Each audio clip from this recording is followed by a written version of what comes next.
mo kí yín lẹ́ẹ̀kan sí ẹjọ́ ẹ máa bá mi lọ́ọ̀fọ̀ ẹ máa bá mi láìkẹ̀ mo ti kí wa lórúkọ bàbá Professor Banji Akíntóyè àrólé Awólọ́wọ̀ bàbá tó ní dandan lábẹ́ bó ti wù kórí pé ìran Yorùbá gbọ́dọ̀ kúrò nínú ìgbèkùn mo ti kí yín lórúkọ májàsọ́lá òòṣà níyì káyé Baṣọ̀run títíáńtíá ọmọjọmọ lọ kàkàkí Olódùmarè ọmọ tó ń tì sígbó tí ń tira ìsọnà mo ti kí yín lórúkọ wọn mo ti sọ̀rọ̀ pé ẹ ti rí àkọlé wa ṣíṣàwárí ògo Yorùbá tó sọnù ẹ máa bá mi lọ́ọ̀fù ẹ máa bá mi láìkì ẹ̀ àdẹ̀ bá ti jà wá àwa ṣíra wa létí ni bọ̀tí àwọn kan dúró síbi nǹkan tó sọ wípé wọn à ní rí prógráàmù yẹn ṣe mo wá níṣẹ́ lóòótọ́ àti lódodo ẹgbọ́n mo níṣẹ́ lóòótọ́ àti lódodo ni mo ń gbé káàkiri ní bíyá nẹ́tíwọ̀kì ni bí àwọn ará bíbá yìí lóde ń ṣiṣẹ́ ọwọ́ wọn lábẹ́ bó ti wù kórí ẹni kì í bá àwò kó jẹ́ èmi a máa sọ pé wọ́n ń pò òun má gogo lẹ́nu ìran Yorùbá ẹgbọ́n ṣe lóòótọ́ àti lódodo ni ìran Yorùbá sọ ohun tó dára nù lásọ ògónù sínú Nàìjíríà àbí àkànwá nǹkan tí ò sọnù lọ́wọ́ wa kiri ni ṣé lóòótọ́ ni Nàìjíríà lu ìran Yorùbá ní jìbìtì ṣé lóòótọ́ ni ìran Yorùbá ní ògo tí ò rí ògo lò ṣé lóòótọ́ ni Nàìjíríà ń lu ọmọ Yorùbá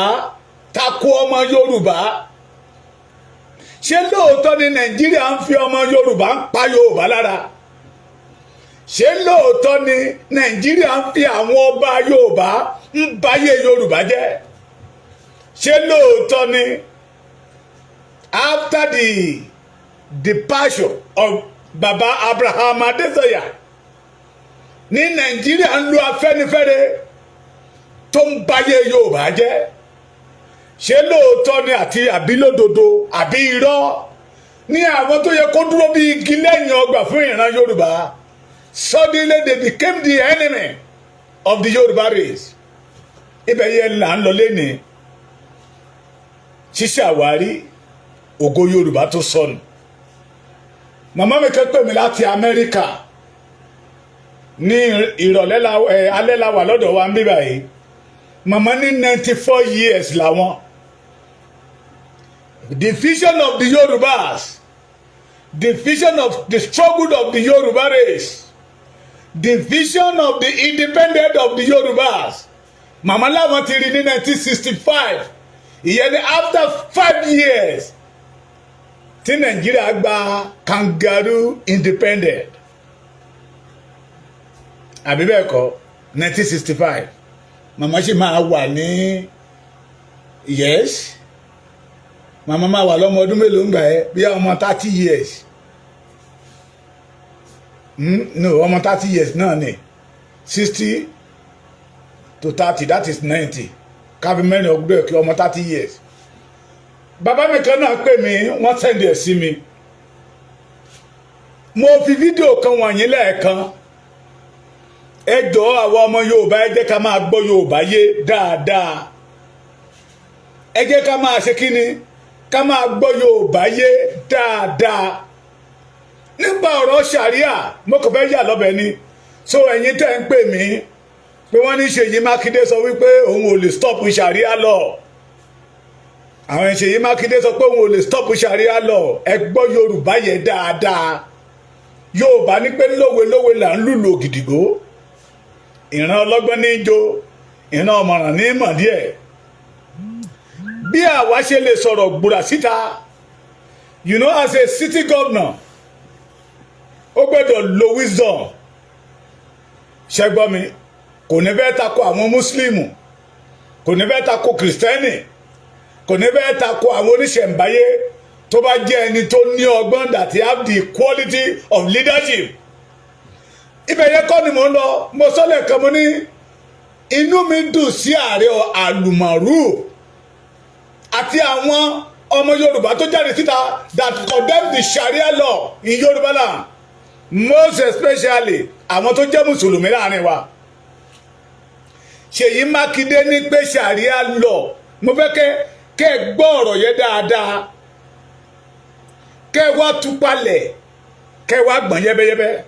Ṣèyí Mákindé ní pé òun gbọ́ pé wọ́n ní wọ́n fẹ́ ṣe inauguration Sharia law ní Ọ̀yọ́. Ó ní as a governor tó ń respect, ohun tó lè jẹ́ kó ń gbà á ni pé tó bá wà nínú Nigeria constitution, torí di ó lé òfin tí òun respect ní òfin tó fi sọ òun wọlé tí òun dá májẹ̀mú lé lórí. And Sharia law was not in the Nigeria constitution. Bí a ṣe ní constitution yẹn wọ́ọ̀sì tó. Torí Nigeria yìí ṣo ní religion kan. So ọ̀rọ̀ yẹn lásán. Ọ̀pọ̀lọpọ̀ ní wọ́n fẹ́ kó jáde kó sọ pé kò sáyè fún Sharia. Tá a bá gbọ́ Sharia níbẹ̀ lọ́yọ̀ọ́, ìkíni kan bọ́ tọrọ tó sọ yẹ. The majority àwọn tó gbọ́ wọ́n mọ̀ pé òun ò recognize Sharia o.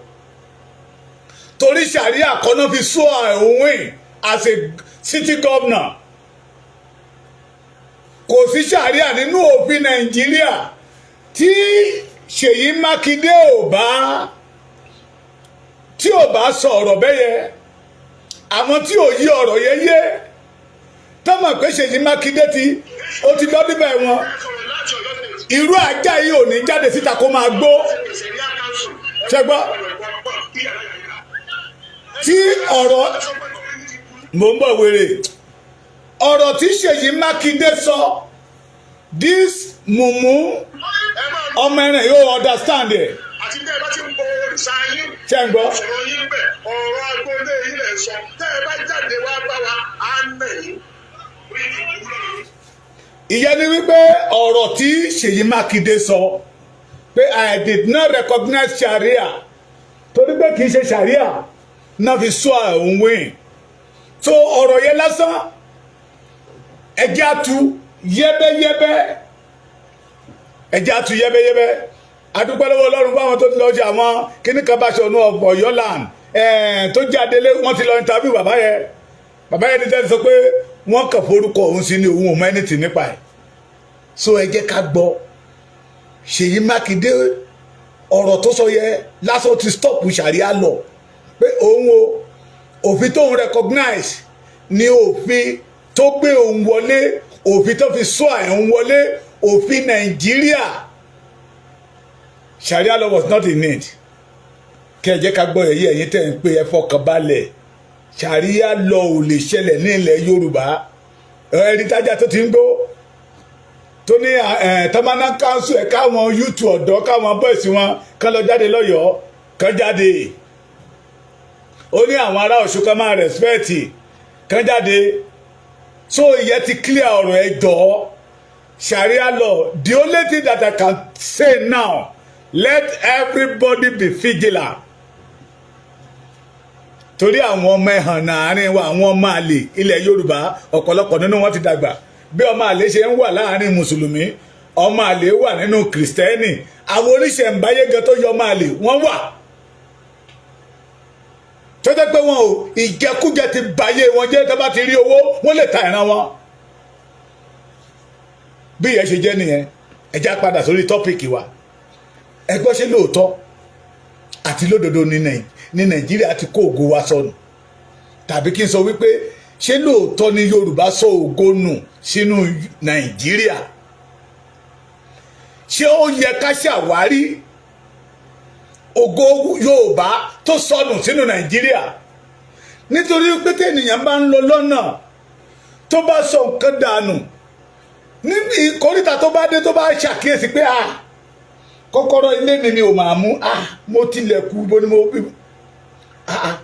fóònù mi dà eléyìí dà tó ń béèrè níbẹ̀ ló ti máa padà láti lè lọ ṣàwárí ohun tó bọ́ sọnù lọ́wọ́ ẹ̀. Yorùbá mo tún béèrè lọ́wọ́ wa lénìí, ẹ má wo ti àwọn Afẹ́nifẹ́re o, wọ́n ti di Afẹ́nifẹ́ bí o. Ẹ má wo ti àwọn ọba oníjẹkújẹ o, tí wọ́n lọ kí Buhari l'Abuja pé thank you for killing the Yoruba race tí wọ́n ń pa ògo Yorùbá tínú wọn dùn ẹ má wo tàwọn yẹ o owó ti dorí làákàyè wọn kodò they cannot think like a ọmọlúàbí again ẹgbọ́n mi wọn ò lè ronú bí ọmọlúàbí wọn ò lè ronú bí ọmọ ọkọ mọ́ wọn ò lè ronú bí ọmọ tó ní bíbí ire mọ́ wọn ò lè ronú bí ọmọ tá a bí ní ilẹ̀ kóòtù òjíire ẹ má dòtà wọn yẹ don't think about the senator the rep owó ti fọ́ ojú inú wọn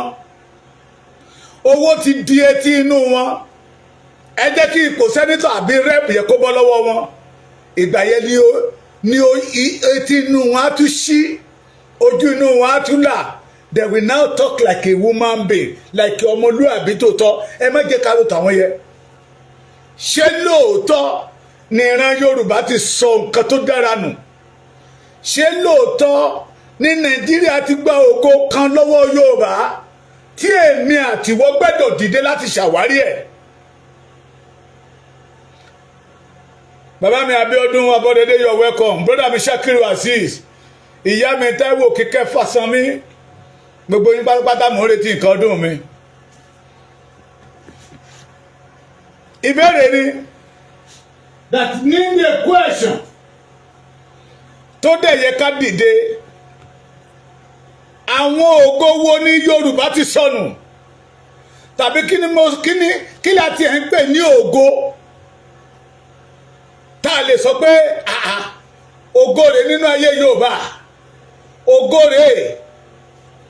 ṣé lóòótọ́ ni Yorùbá ti sọ ògo dànù ṣé lóòótọ́ ni Nàìjíríà ti fi ọgbọ́n àlùmọ̀kọ́rọ́ gbá ògo dànù lọ́wọ́ Yorùbá yes. In 1952 táwa náà lè sọ ìtàn wọn before I say 1952 màmá mi Esther Adétóun Ewétúkà JP abiyamọ tòótọ́ ní kúfọ́tayọ̀ màmá mi àgbàrá ìbò kòtò ìrí ayé yóò ní fòyìnrú ẹ̀kọ́ ọjọ́ mẹ́ta mọ̀ ẹ̀kọ́ àdúró tiwa kí Nàìjíríà tó dé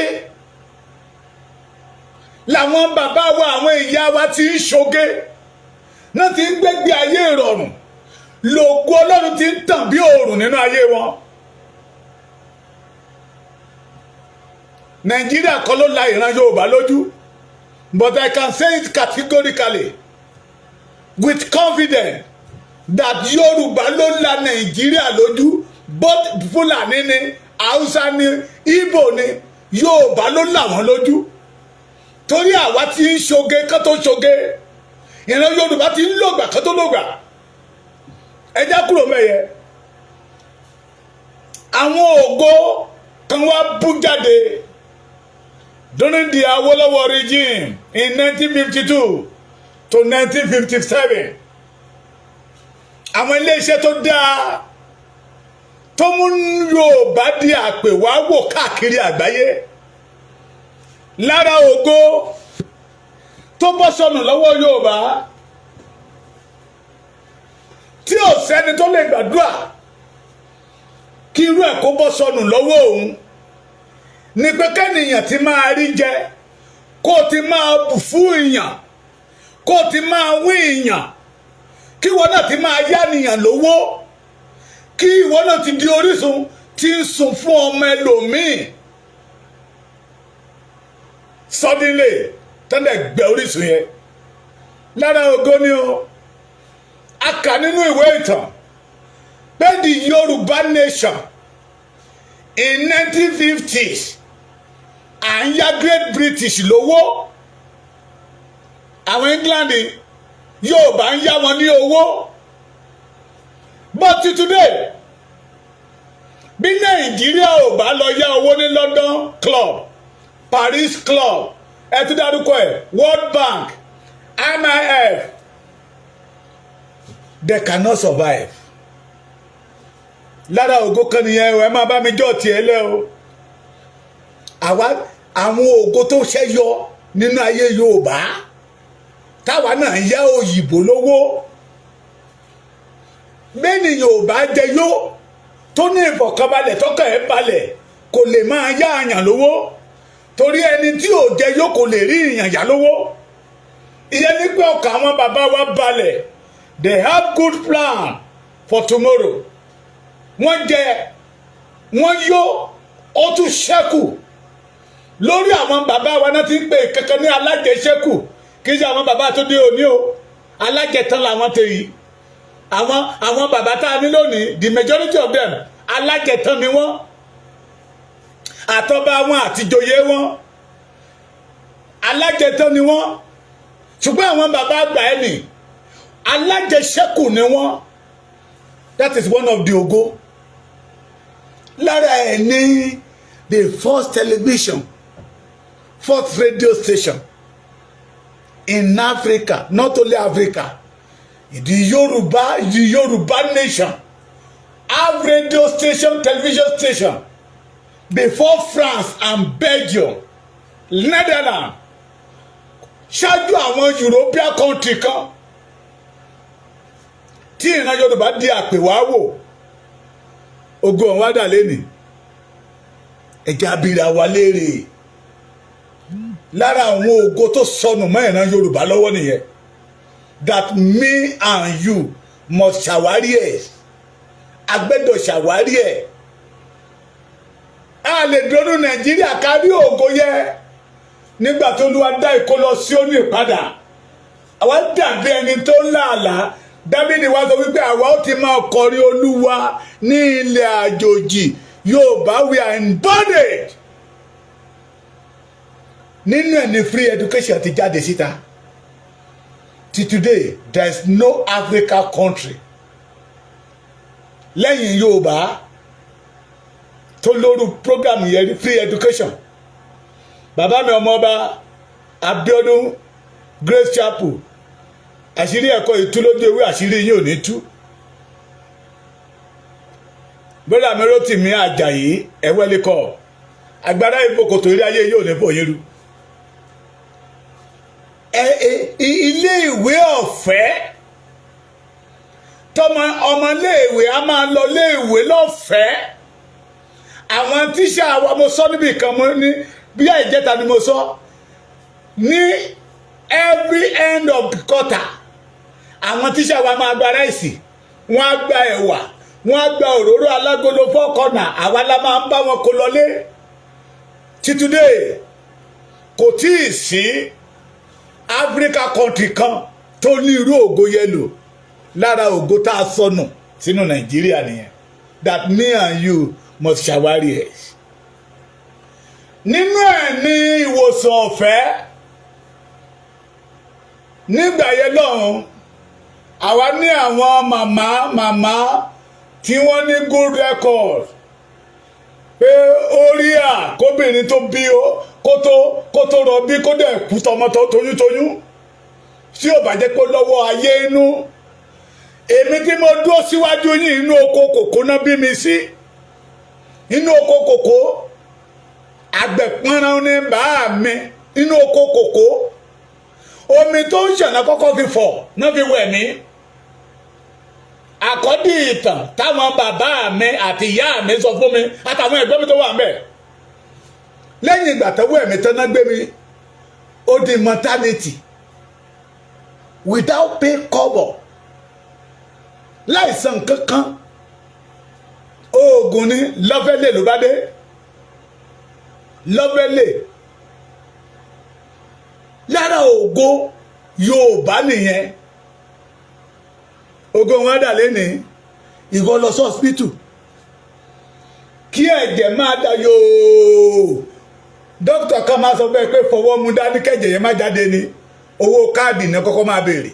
ìwọ má sọ owó káàdì ẹ̀mí ń lọ díẹ̀díẹ̀ nìyẹn that is the part of ogos there is nothing like free nínú ògo yẹn kọ́mọ tó jáde yunifásitì iṣẹ́ ti wàálẹ̀ iṣẹ́ tó máa ṣe Bọ́lá mi Jamiu Lamba you are welcome Rasak Bankole yóò dára fún gbogbo nígbà tí ń wọlé agbára ìfòkòtò ìráyé yóò ní fò yín ru. We must join hands together to ṣàwárí ògo tó sọnù mọ́ wa lọ́wọ́ yìí. A gbọ́dọ̀ ṣàwárí ẹ̀.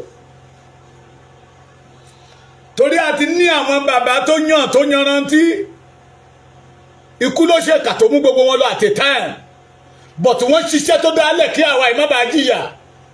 Àwọn agaramọ̀yàn bàbá, àwọn alájẹtán, akótilétà arúgbó ọmọ ló bọ́ sí wọn lọ́wọ́ ni. Akótilétà arúgbó ọmọ. Kọ́mọ tó jáde nígbà yẹn lọ́rùn. Mo ti sọ rí lórí ìtàn lórí program mi kan pé bàbá bọ́dà mi kan nígbà tó jẹ́ kíní ilé iṣẹ́ bíi 5 ló ń dù ú ló wá di tokíní tó kéjì bọ̀m̀bọ̀lìkítí ló ṣe tó fi mú ilé iṣẹ́ kan. Wọ́n ní kó wá ní Germany ní kí ló ń fẹ́ lọ ṣe lọ́hùn. Bàbá kan sọ story fún mi pé owó tóun fi lọ ní òun ṣe final exam kù 5 days kóun ṣe tán nílé ìwé. Àwọn company ti ń dùn òun lára àwọn iṣẹ́ yẹn ìrìn àjò ọdún 7 ni o. Oòduà textile jáde, Oòduà investment, Olùwà glass, National Bank, and so on and so on. Gbogbo ẹ̀dá lẹ́ni ó ti sọnù sínú Nàìjíríà. Ó ti sọnù sínú Nàìjíríà that me and you must stand up and ṣàwárí ẹ̀. Ẹ má bá mi ṣe program mi mo fi yọ́nà Ọlọ́run bẹ̀yìn. Kúbọ̀tayọ̀ ní Kúbọ̀tayọ̀. National Bank, the Yorubas, we have ohun tó pè ní stadium before àwọn European country kan. Liberty Stadium ondalé ni. Where is Cocoa House? Tẹ́ bá dé Cocoa House lẹ́ni, oh God, you will pity Yorùbá pé lóòótọ́ lódodo asọ̀n tó dára nù. Bàbá mi Ọlárẹ̀wájú Táíwò, ṣé ó yẹ ká ṣàwárí ẹ̀? Ẹ wá wo iṣẹ́ ribiribi táwọn bàbá wa ti ṣe é lẹ̀. Ẹ wá wo ọ̀nà tó ti là á lẹ̀ pé ìwọ ní ìgbà yẹn ló wọ́n dá àwọn ibìkanlẹ̀ ọmọ tó bá rí pé ọpọlọ ò gbé ìwé. Wọ́n ti dá àwọn ilé iṣẹ́ kan lẹ̀ tó jẹ́ pé wọ́n ti máa kó wọn ní iṣẹ́ owó. Ó ń dalé ní suddenly mo sọ lẹ́ẹ̀kan mo ní tí Fúlàní bá fẹ́ dì pẹ̀lú Yorùbá, àwọn bastard àárín wa náà máa lò. Suddenly l'Ọbásanjọ́ hand over all our heritage. Suddenly Ọbásanjọ́ hand over all our heritage to the Fulanis, to the Nigerians. Lára àwọn heritage tá a ní airport tó wà l'Ékòó was built in 1959. Tinka coconut gbogbo port yẹ pápátá. Owó kòkó bàbá èmi àti ẹ̀yin làwọn bàbá onínúure ìgbàanì náà fi kọ́ kí ìran Yorùbá má bàa jìyà. Suddenly àwọn bàbá alájẹtọ́dé wọ́n hand over ogún wa fún àwọn Fúlàní. Nígbà tí Ọbásanjọ́ ń kó ogún ìní wa fún Fúlàní, ẹ jẹ́ ká wá bi ara wa léèrè. Màmá mi Arówólájú Adébóyìn, màmá mi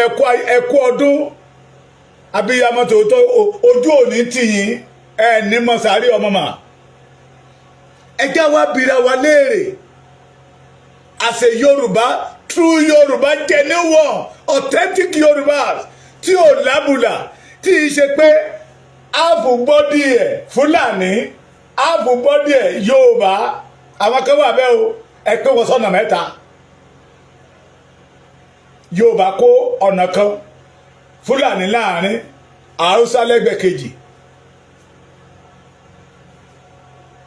Àwọn bíi Ọ̀gá Bello, gbogbo àwọn tó wá láti Ìlọrin tó wá láti Kwara State tí wọ́n pera wọn tó ń jórúkọ Yorùbá tí wọ́n mọ̀ pé ẹrú ni wọ́n níbi tí wọ́n wà tí wọ́n ò dẹ̀ lè dìde to fight for their freedom. Wọ́n ẹ pé wọn sí mẹ́ta, kọ́tà lára wọn ní Yorùbá, àárín wọn Fúlàní, ẹ̀gbẹ́ báyìí Haúsá. Ẹ jẹ́ wá bira wa léèrè àṣẹ Yorùbá authentic one, ojúlówó ọmọ tí ò lábùlà, ọmọ Èkìtì á ní ọmọ ọkọ àtàtà. Ogún wo ni Fúlàní kó lẹ̀? Tàbí ká sọ wípé ogún wo ni Ọbásanjọ́ gbà lọ́wọ́ wọn tó hand over fún Nàìjíríà? Nothing. Ogún wo ló gbà lọ́wọ́ Igbo that make the contribution for the development of Nigeria? Nothing. Ṣùgbọ́n gbogbo tí àwọn bàbá wa ṣiṣẹ́ fún that made them rush to the Yoruba land, immediately l'Ọbásanjọ́ gbà á tó kó fún Nàìjíríà. Àwọn ògo wa ni òun wá á dà. Ogún tọ́mọ bá jẹ lọ́wọ́ bàbá, ògo ni. Ní Èkìtì táwa ti wá, àwọn bàbá wa believe pé tó bá ti fún ọmọ ní education tó dá tó kàwé, pé immediately tó bá ti ríṣẹ́ ìyá tán. Ti today ò bá ní graduate mẹ́wàá ńlé, òṣìṣẹ́ ìbẹ̀rẹ̀ ni o. Ẹ má gbàgbé tọ́pìkì wa tá lò gbẹ̀yìn, oúnjẹ ìpọ́njú. Tó bá ti lè ní graduate ẹyọ kan, in the olden days when the Yoruba was a Yorubas, tí a sì rí ògo wa lò, tí wọn ò tí gba ògo yẹn lọ́wọ́ Yorùbá, that graduate ẹyọ kan yẹn á tọ́nu ìdílé yẹn, á tọ́nu ẹ̀ tó jẹ́ pé ògo yẹn á máa ṣàì lára wọn. Mo rí ìdílé lẹ́ni tó ní graduate mẹ́rin tẹ́lẹ̀ ń bára wọn yí inú ilé ọ̀hún. Ṣé rí Yorùbá tá a bá tètè ṣàwárí ògo tó sọnù mọ́ wa lọ́wọ́? Bí mo ṣe máa ń sọ Yorùbá lọ́jọ́ ọ̀la o. Ẹ̀yin tẹ̀dẹ̀ ń fìyà jẹ Yorùbá lẹ́ni that you know the right thing, you not do it. You refuse láti mú ìran Yorùbá kó nínú ìgbèkùn, kó nínú ìdè Fúlàní. Bẹ́yìn bá kú, àwọn ọmọ yín ò ní kú. Àwọn ọmọ yín á jẹ bẹ́tẹ̀ nínú ìyà. Ìtàn máa sọ̀rọ̀ bí orin olórin yẹn kan ní. Ó ní ọ̀rọ̀ ni ó sọ́ra rẹ̀. Ìtàn máa sọ́ra ẹ̀. Lára àwọn ògo tó sọnù mọ́ wa lọ́wọ́, ìbá díẹ̀ tí mo lè kà fún wa nìyẹn, that me and you must get up láti ṣàwárí ẹ̀. Láti ṣe kí ni? A gbọ́dọ̀ ṣàwárí ẹ̀ padà. Lára àwọn ògo rèé, mo máa ń sọ ní gbogbo ìgbà, gbogbo ilé ìtẹ̀wé company tó dálẹ̀ ní 19 mo mọ̀ o, from 1952 to 1959 òun lẹ́ wò yìí. 1950 from 1952 to 1959 wọ́n list more than mélòó náà list sí bíbá yìí 60. But àwọn bàbá mi kan ní ìwé kan lọ́wọ́ pé 111 company làwọn bàbá wa dálẹ̀ láàrin ọdún méje tó dẹ̀ ń function, tíṣẹ́ wà, tí Yorùbá ń fi ọlá ìwé ṣakọ pé ọmọ tí ò bá ti kàwé á ṣerú ẹgbẹ́, but lónìí ẹni kàwé gan ló ṣerú ẹgbẹ́. Lára ògo tí ìran Yorùbá sọdànù ni, tí a gbẹ́dọ̀ ṣàwárí ẹ̀. Ẹ lọ sí company lénìí, àwọn company tó sì exist níbi gírámà ìwé ọmọ Yorùbá lẹ máa bá bẹ̀, but you will never see them on top. Èyí tẹ́ bá dẹ̀ máa bá ní on top ní àárín 20 ó lè jẹ́ Yorùbá méjì péré lẹ máa bá bẹ̀. Wọ́n pe company kan ní Church Gate, mi ò polówó ọjà, mi ì tẹ́ ẹ̀rọ kó bí a company yẹn tó exist. Èmi àtọ̀gá mi, that is around 1994. A fẹ́ lọ gbẹ̀ṣẹ́ bẹ̀ ni wọ́n fẹ́ rán cotton, big cotton. MD tá a lọ bá kò lè sọ òyìnbó go come hi who he tí èmi gbọ́ I wanted I waited tí èmi gbọ́ tí mo ti sọ pé mi ò gbóyìnbó mo tún bẹ́tà ẹ̀ àfìgbà tó lọ gba ògbìfọ̀ ìyẹn wá ń túmọ̀ ẹ̀ sí ní Haúsá ìyẹn máa béèrè lọ́wọ́ wa ọ̀gá mi dẹ̀dẹ̀ òun náà gbọ́ kankan bí èmi ṣe ń rún búlọ́kì àti English tí mò ń rún papọ̀ we want and do this balance collected àṣé mo tún bẹ́tà ẹ̀ àwọn bọ́ọ̀lẹ̀ tó yẹ ní baba brother mi all the grammar wey we dey broke our oga no understand it o if you know that if you want to bring in and break down you must speak Fulani Hausa language ọ̀gá iléeṣẹ́ dẹ̀ ni ọmọ Yorùbá dẹ̀ wà ń bẹ̀ tó ní PhD fáìlì ló ń gbé kiri wọ́n tún pè ìkan náà ní Aslan Oil Company ọ̀nà Amadu Bello ìwé yìí ló wà nígbà tá a dé bẹ́ẹ̀ náà ṣe ló dàbí ìgbà téèyàn bá wà ní Sokoto tó wà ní Kano lára ògo tó bọ́ sọnù lọ́wọ́ Yorùbá nìyẹn that our leader tí wọ́n ṣe bíi pé wọn ò rí kì í ṣe pé wọn ò rí wọ́n rí ìjẹkújẹ ni wọ́n ti jẹjẹkújẹ ẹ mọ̀ pé ọ̀rẹ́ máa ń fọyàn lójú ọ̀rẹ́ máa ń fọwọn lóyàn lójú ẹ mọ̀ pé Ọọ̀ni of Ifẹ̀ tó lọ bá Buhari ọ̀rẹ́ ló fọ lójú débẹ̀ ọ̀rẹ́ ló fọ lójú débẹ̀ mo tún ka pépà kan lẹ́ni wọ́n ní táwọn lèèyàn wíṣẹ́ wíṣkì náà ló ṣe concert Ọọ̀ni of Ifẹ̀ lọ attend there you will never see the Olú of Warri ọba Ọ̀bẹ̀nẹ̀ nínú occasion jágbájágbá bẹ́yẹ lára ògo tá a sọnù ní part of our culture history dà ọ̀pọ̀lọpọ̀ nínú àwọn wọn mọ̀ pé torí Yorùbá ló jẹ́ ká country history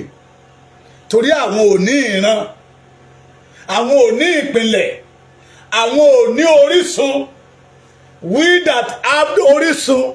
pé ìsókè tí àwọn àrọ́mọdọ́mọ wọn bá ṣì ń bàtàn lẹ̀ wọ́n á máa mọ̀ páwọn làwọn nílẹ̀ yìí wọ́n á máa mọ̀ páwọn làwọn jogún ilẹ̀ yìí wọ́n káńsù ẹ̀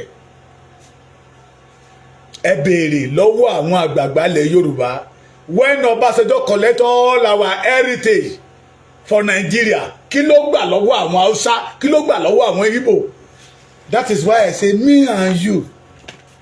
we must ṣàwárí ògo tó sọnù torí asọ̀n tó dára nù asọ̀n tó dára nù wọ́n wá jà wá lólè ni olè kì í wá bí kò ṣe láti pa láti jí àti láti parun wọ́n wá láti wá jà wá lólè ni wọ́n dẹ̀ jà wá lólè yẹn wọ́n jà wá lólè ògo àwọn bàbá wa kọ̀ọ̀kan tó wáyé tí iye wọn tètè ṣí pé pẹ̀lú gbogbo iṣẹ́ táwọn bàbá wa ti ṣe lè kò yẹ ká máa jìyà Nàìjíríà wa bẹ̀rẹ̀ sí mú ọ̀bẹ ó ń gé wọn lọ́rùn fíàm wọ́n ń pa wọ́n bí ẹni pẹran ẹ̀yin ẹ lọ wò ó kán tó bí àwa kírú àwa ẹ̀ tó dé 1966 bàbá kan sọ̀rọ̀ ń bẹ àwọn ọmọ Yorùbá tó wà ní Nàìjíríà mi tá ń lọ jẹ́jẹ́ títí wọn wọ́n dẹ̀ pa wọ́n nípakúpa wọ́n sọ̀rọ̀ àwọn ẹni tó jẹ́ pé wọ́n àti ẹ̀mọ̀ nípa kú kankan wọ́n nítorí pé ó jẹ́ Yorùbá ó wà intelligent wọ́n dẹ̀ pàdánù ká má wá sọ̀rọ̀ lórí àwọn bàbá wa kí náà fi pa Ìyá Fẹlá kí náà fi pa Bọ́lá Ìgè torí kí náà fi pa wọ́n do you still remember Delegiwa Yorùbá ní àwọn tó bá ti yẹ pé kò yẹ kó rí báyìí pé ókè ìwọ fẹ́ ṣí ó fẹ́ la àwọn ará bíbà yìí lójú wọ́n dẹ pápẹ́ dé wọ́n dẹ pa that is what they want to do to Sunday Ọmọdéyẹmọ Ìgbòho Òòṣà orí ló bá ṣe àtìlẹ́yìn Olódùmarè ẹni tọ́lọ́run máa mọ̀ràn pé ó tó àkókò fún ìran Yorùbá fẹ́ àní láti bọ́ kò nínú ìgbèkùn ṣíṣàwárí àwọn ògo tó sọnù ṣíṣàwárí àwọn ògo tó sọnù ṣé mọ̀ pé a sì lè rí ògo yẹn lò àti Yorùbá mà ló sàǹdìkẹ̀ Facebook yìí ní kẹwọ́ ẹjọ́ mi ẹgbọ́ tí ẹ bá gbọ́ sáǹdì mi tí ẹ bá gbọ́rọ̀ ẹnu mi ẹjọ́ ẹ bá mi kọ́ pé no sound kí n tètè mọ̀ bí mo ṣe máa ṣàtúnṣe rẹ̀ tẹ́ bá dẹ̀ ń gbọ́ mi ẹjọ́ ẹ bá mi kọ́ yes ṣé ẹ mọ̀ pé a sì lè ṣàwárí ògo tó sọnù a sì lè ṣàwárí ògo tó sọnù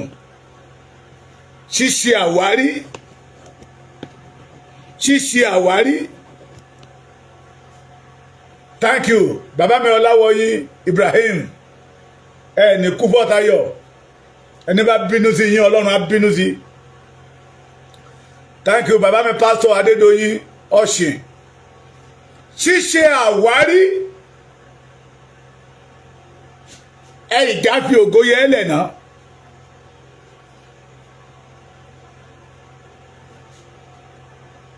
mo dúpẹ́ Ọ̀sìn láìkè adárabóyín agbára ìbòkòtò ìdáyé yóò ní bòyín ru ṣíṣe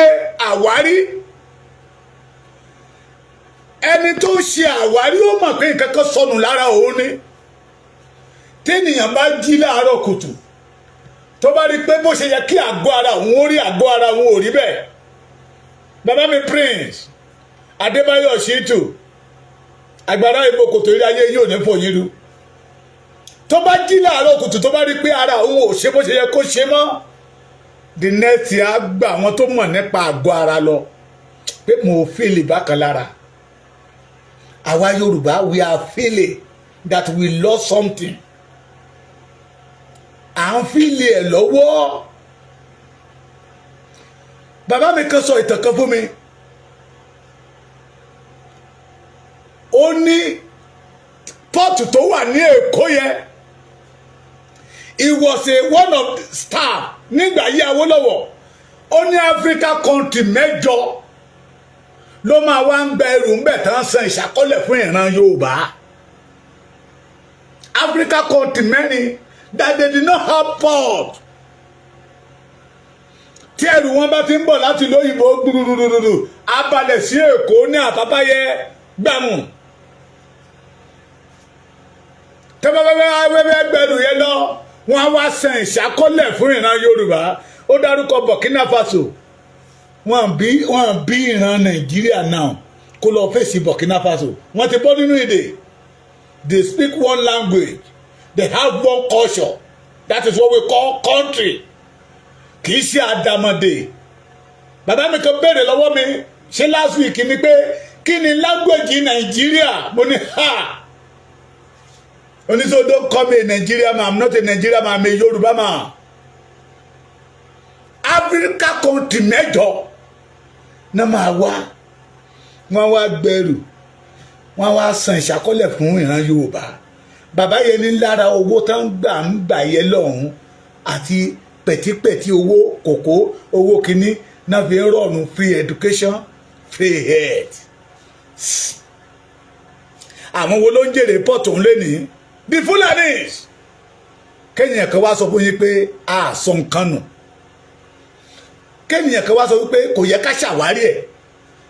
a gbọ́dọ̀ ṣàwárí ohun tó sọnù lágọ́ ara wa tó bá ra nǹkan sílé mo jẹ́rìí ìyàwó tí mo ní bó fi magi síbi kan tí ò bá rí mọ́ bó jẹ́ magi mẹ́wàá ló nílé béèyàn bá mẹ́yọ kan bẹ́ẹ̀ àmọ́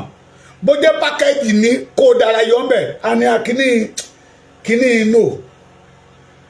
á ṣe àwárí ẹ̀ èmi àtẹ̀yìn ògo tó ti sọnù àìmọye ògo tí àwa yóò tiẹ̀ mọ̀ tí ẹ̀yin bàbá wa ẹ̀yin ìyá wa tẹ́ ẹ mọ̀ those people who are enjoying free education free health àwọn ló ń ta ògo wa fún ìran Fúlàní lénìí ẹ béèrè lọ́wọ́ Ọbásanjọ́. He was one of those people who benefit in a free education. Ẹ béèrè but today ogún ìní wa wọ́n tà dànù wọ́n gbà lọ́wọ́ Yorùbá ṣíṣàwárí ẹ̀ tá a bá fẹ́ ṣàwárí ògo yẹ tá a bá fẹ́ kí ògo yẹ fọ̀n padà not under Nigeria. Not other Nigeria. We must destroy Nigeria totally. We must destroy the mentality of Nigeria finally. Because a gbé Nigeria kalẹ̀ láti jẹ ìran Yorùbá rú ni. Nigeria dẹ̀ ń kó sí àwọn kọ̀ọ̀kan lórí tó jẹ́ ọmọ Yorùbá to destroy the Yorùbá land torí géènì wọn. Fúlàní kẹ́sì sọ̀rọ̀ lẹ́nìí Tinubu 2027 no we make sure that Nigeria remain torí pé wọ́n mọ̀ pé àwa ni ó jẹ wọn àwa gẹ́gẹ́gẹ́gẹ́ ní ọrọ̀ ajé wọn kí ni Kano kí ni Sokoto kí ni Kaduna contribute to the economy of Nigeria is zero. Ṣé àsán kan nù ní gbogbo àwọn iṣẹ́ táwọn bàbá wa ti ṣe lẹ̀ Ọbásanjọ́ kò lé wọn lọ́wọ́.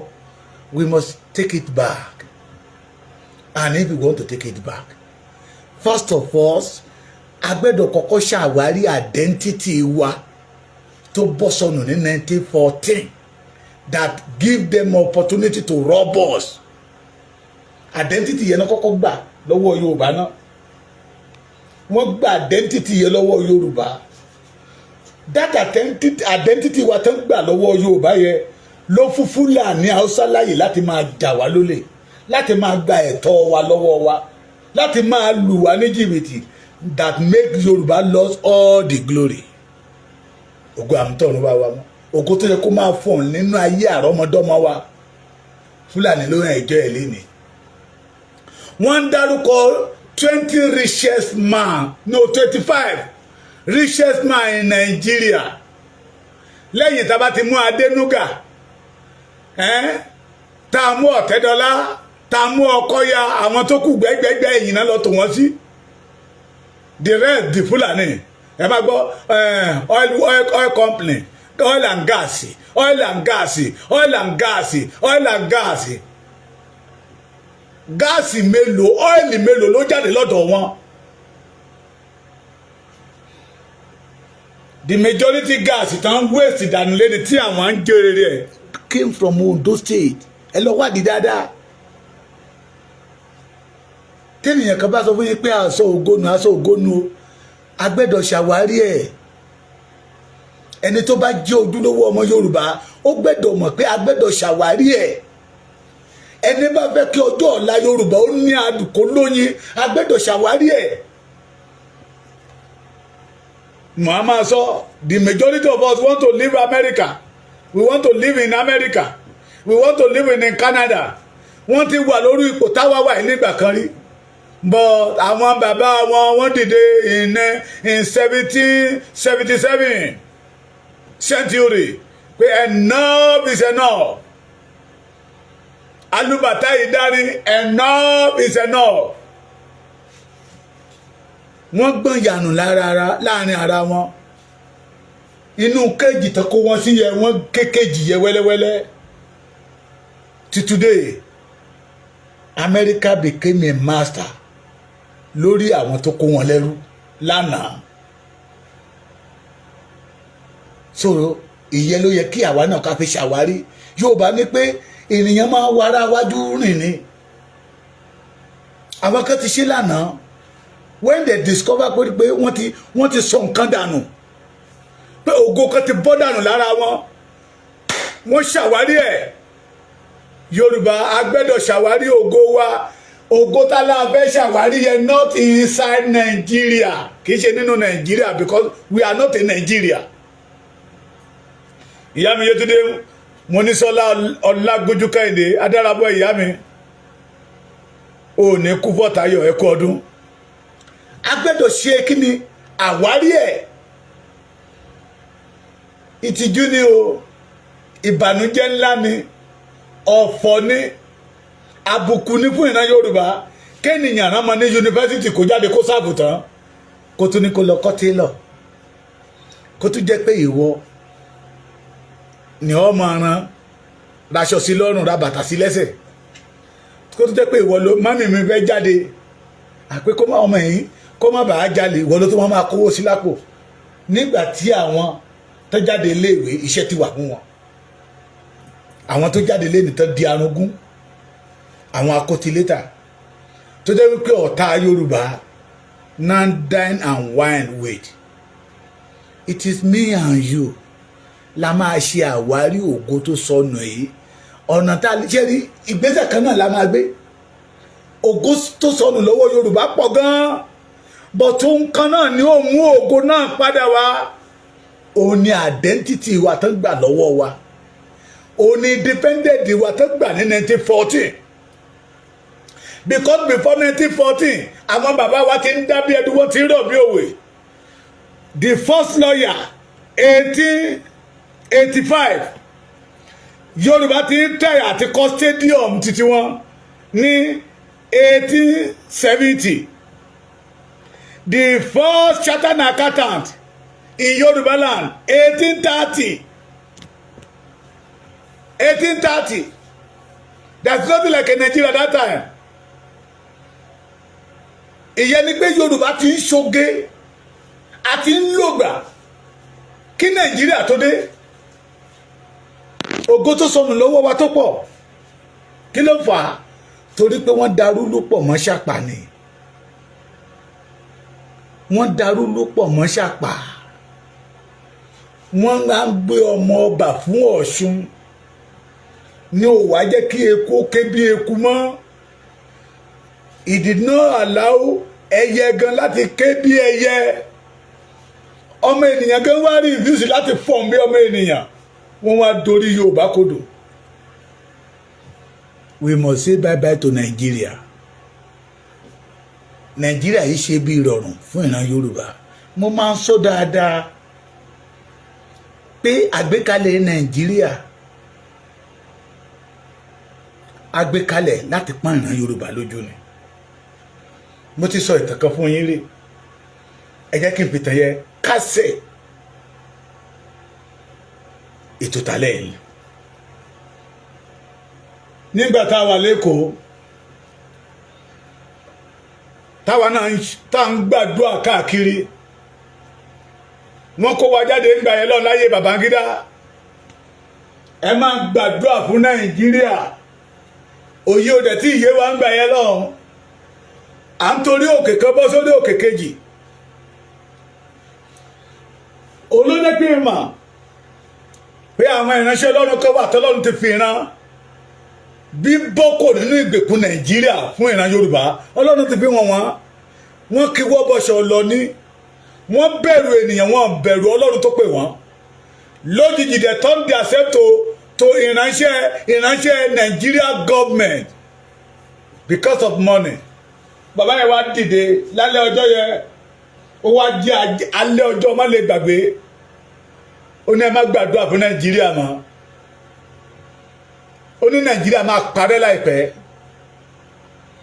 ó lọ́lọ́run sọ fún òun mọ̀ nípa Nàìjíríà I will not mention that man ó ti kú ó ti padà sọ́dọ̀ Ọlọ́run ó ní kò síbi tá ti lè kó sọ̀rọ̀ Nàìjíríà ó ní lójú ìrìnàjò òun rí ògo yẹ ẹni yẹn bọ̀ nígbà tá a bá ní nǹkan bọ̀ látòkè gbà lòun rí adé wà lórí ẹ̀ adé ìdẹ́ kì í ṣe adé ṣáínà táwọn ọ̀nà fífẹ́ ń dé kiri yìí o tá ń pè ládé àrè fún yín o tá ń parọ́ fún yín o authentic adé ó ní òkà tó wà lọ́wọ́ ẹ̀ oh my God ìrùkẹ̀rẹ̀ ọwọ́ ẹ̀ gan ó ló ń fún lẹ́lẹ́lẹ́lẹ́ ní ó ní bàtà idẹ ló wà lọ́sẹ̀ àwọn agbádá tó tóbi gidi gan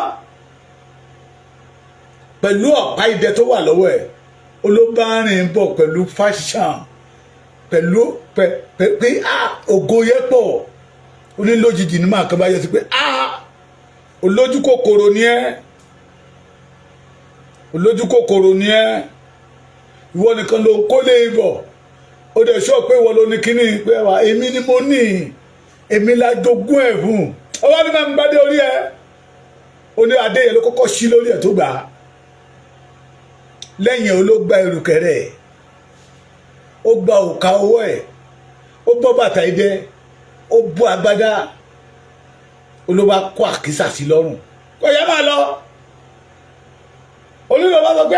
ẹ má jẹ́ ọlọ́bẹ̀ ẹ má jẹ́ ọlọ́bẹ̀ orí nìyẹn náà bá ń lọ olówó ẹ̀yìn kò ní agbára láti sọ̀rọ̀ ó ní bàbá yẹn wá sọ fún un pé ṣé orí ẹni tán bọ́ sí ìhòòhò tán kákísà sí lọ́rùn yẹn Yorùbá nìyẹn ó ní lòun bá tají lójú ìran yẹn ó ní láti gbà yẹn lòun ò gbàdúrà fún Nàìjíríà mọ́ lòun bá tají lójú ìran yẹn ṣé ó rí bẹ́ẹ̀ léde òní àbí ò rí bẹ́ẹ̀ màmá mi tó pè mí lénìí ó ní òun rí adéyẹ lójú ọ̀run tí star yẹn yí káàkiri lójú ara wọn náà lòun dẹ̀ rí pé star yẹn ń wọ̀ ó ń wọ̀ ó ń rọ̀ ó ń wọ̀ ó ń wọ̀ lẹ́ẹ̀kọ̀ọ̀kan Ọlọ́run dá wa pé ṣùgbọ́n ògo wa ti bọ́ sọnù nínú Nàìjíríà we must leave Nàìjíríà Nàìjíríà ń ṣe bí ìrọ̀rùn fún wa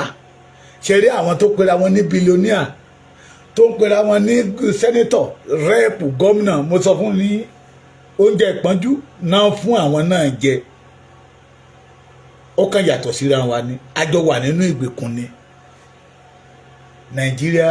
is not a place of joy for the Yoruba race we must lábẹ́ bó ti wù kórí a gbọ́dọ̀ dìde fún òmìnira wa that independent we must stand up say that the Yoruba people we need our independence that is the only way tàbí lè ṣàwárí ògo tó bọ́ sọnù lọ́wọ́ wa that is the solution láti lè ṣàwárí ògo yìí ayé lè gbà padà o Yorùbá wípé abẹ́rẹ́ bọ́ lọ́wọ́ adẹ́tẹ̀ ó dètè ayé lè gbà padà torí pé it belong to us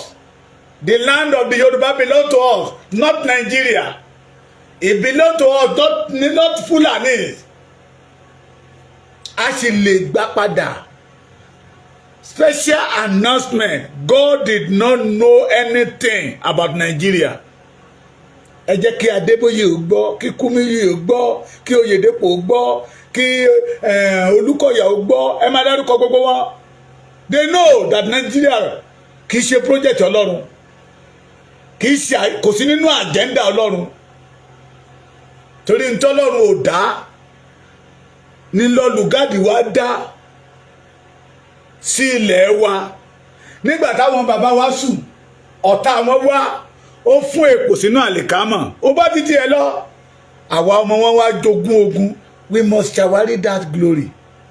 either they like it or not tó bá láwọn ò ní wọ̀n kún ìran Yorùbá àkókò táwa náà máa sọ pé rèé àwa náà ò ní gbà lábọ̀ because it belong to us God bless you.